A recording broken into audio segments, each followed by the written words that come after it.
Nkulamusizaako nnyo mukwano gwange najjo sinza oba ng'otuwuliriza nkutegeeza okola kyamaanyi nnyo okwekumira ku mayengo gano.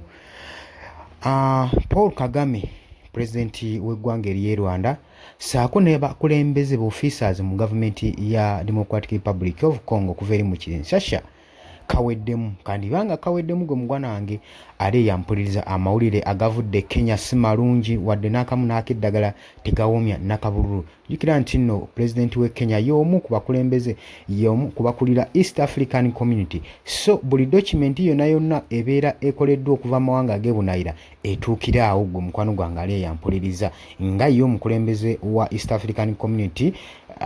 Omukulu oyo William Ruto yagenda maaso n'okuba nga alisiivinga ebiwandiiko wabaawo nga waliwo kibakuntumye kyani omukulu oyo gwe kituukirako era ye asobola okukutemyako n'agamba muganda wange si birungi.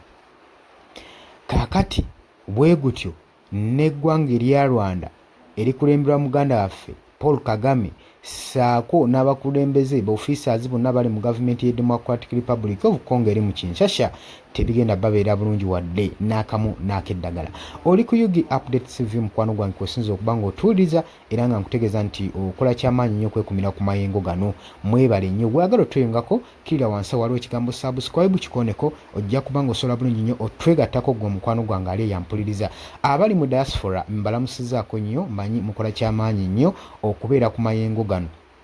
Saagala nkulwiseeyo tokimanyi bulungi nnyo olutalo badde lunyinyiitidde mu ggwanga erya Democratic Republic of Congo eyo mu buvanjuba era gye buvuddeko emabega ejje lino erya M23 abayeekera bano bakozesa eryanyi ery'ekyalo okulaba nga bakonkwalinga ekibuga Goma n'okusapulesinga amagye g'eggwanga erya Democratic Republic of Congo agali gasetolinze mu kibuga ekyo Goma nga gagezaako okutebenkeza emirembe ssaako n'okugugira abayeekera bano aba M23 obutasobola kubanga beddiza ekibuga ekyo Goma.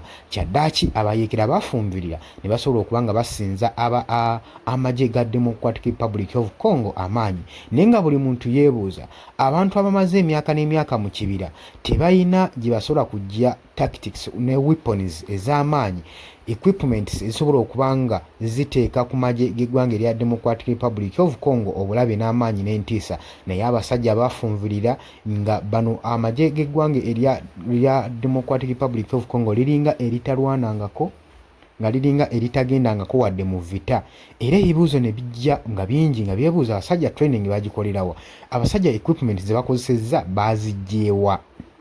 So kino kikulambika nti nno mucyo nti waliwo omuntu ali emabega waakyo ayinamu omukono. Kaakati eggwanga erya US ligamba weeriti abasajja abo ku maanyi ge bakozesa ne weapons ze bakozesa tebasobola kubeera nga bazijja bujjaawo mu ntalotalo zaabwe. Waliwo omuntu ateekeddwa okuba nga bafugira era nga tewali mulala wa kubuusabuusa. Yono alina okunenyezebwa ku kino ye Kagame, Paul Kagame ono atuula mu Kigali ssaako n'abaofficers abamu abali mu Kinshasa. Lwaki boogera bwe batyo? Bagamba bano ababiri jjo ne buvuddeko emabega baali beerumiriza okuba nga buli muntu yafujjirira akabinja k'abayeekera kano aka M23 ate nga ripooti zaafulumako emabega okuva mu mawanga gano ag'ebunaayira ssaako ne mu South Africa ne mu kitongole ekya United Nation ssaako ne mu Western countries nga balaga lwatu nti nno Rwanda Kigali ssaako ne Kinshasa muri Paul Kagame ne ba government officers ab'emu ggwanga erya Congo mu Kinshasa be bamu kubafujjirira abayeekera bano obuyambi okulaba nga bafufugaza eggwanga erya Congo ssaako n'amagye gaali okulaba nga balimalako emirembe. Kati America yeevuddeyo n'egamba nti bagenda kuba nga bateekako sanctions ku ba government officers ab'eggwanga erya Kinshasa ssaako ne mu Rwanda singa babeera tebatudde wansi ku withdrawinga magye gaabwe kuva mu ggwanga erya Democratic Republic of Congo. Ekiwandiiko kino kyafuluma ku lunaku olwokutaano ne kiweerezebwa eri mu East African Community Chairperson mu Kenya nga kiriko sanctions ezo okulaba nga bagezaako mu maaso okuba nga babateekako obukwakulizo basobole okuba nga bawithdrawinga amagye n'okutebenkeza eddembe mu ggwanga erya Democratic Republic of Congo gwe mukwano gwange ali yampuliriza. Newankubadde bino byogerwa naye Pulezidenti ow'e Rwanda bye yavaayo n'abyewakana n'agamba nti nno bano bansibako matu ga mbuzi kundiisango nze siina bayeekera n'omuyekera beera n'omu gwe supportinga benfujirira basobole okubanga bakola obulumbaganyi ku ggwanga erya Democratic Republic of Congo. Bwatyo Paul Kagame oyo yavuddeyo naye kati wenjogerera ebintu muganda wange si birungi ebiva eri mu East African Community. Ebbaluwa diplomatic notes eyafulumye eri mu ggwanga erya US ng'egezaako kuwooninga Rwanda saako ne ba government officers mu Kinshasa. Mbagala nnyo mubadde ku UG Update TV.